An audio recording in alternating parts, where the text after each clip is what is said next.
tu penses que c'est ta faute. Ça vient de toi. Moi, j'ai arrêté de me flageller le jour où j'ai pris cette décision de ne plus être comme ça. J'ai passé 4 ans d'arrêt maladie à être un vivant mort. Je n'ai rien fait de ma vie à ce moment-là. Je tournais en rond et quand j'y repense, en fait, je sais pas ce que j'ai fait pendant ces 4 ans.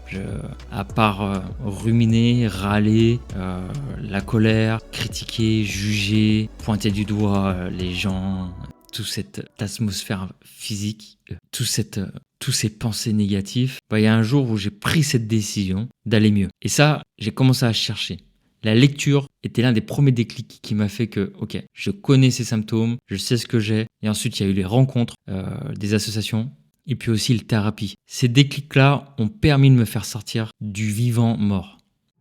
Alors comment on s'en sort sans trahir ce qu'on est? D'abord, on arrête de confondre être fort et faire semblant d'aller bien. En vrai, un bon gars, un bon guerrier, un bon soldat, il reconnaît ses blessures pour mieux les soigner, mieux les guérir. Et ensuite, il y aurait 3 étapes, en tout cas, qui m'ont sauvé la vie. Première étape, j'ai accepté le diagnostic. C'est-à-dire que le stress post-traumatique, ce n'est pas une sentence à vie, c'est juste un nom sur ce que tu vis. Et quand tu nommes un ennemi, tu peux enfin le combattre parce que tu vas le comprendre. La meilleure façon de combattre, c'est de comprendre qu'est-ce qui se passe. La deuxième étape, j'ai trouvé ma nouvelle mission. J'ai trouvé un objectif. Parce qu'un militaire, sans mission, sans ordre, c'est un militaire complètement perdu. Vu que j'avais l'habitude d'avoir des missions et des objectifs, ma mission était simple. Dans un premier temps, c'était ma santé mentale. Le reste, on s'en fout. Donc j'ai appris et je suis concentré là-dessus. Quelle thérapie qui peut aider les traumas? Je me suis posé toutes les bonnes questions pour gérer d'abord ma propre santé. Et à partir de là, j'ai amené d'autres objectifs. Et aujourd'hui, j'aide d'autres anciens militaires, vétérans. J'ai créé cette chaîne, je me développe dans les réseaux. Et j'avance petit à petit avec chaque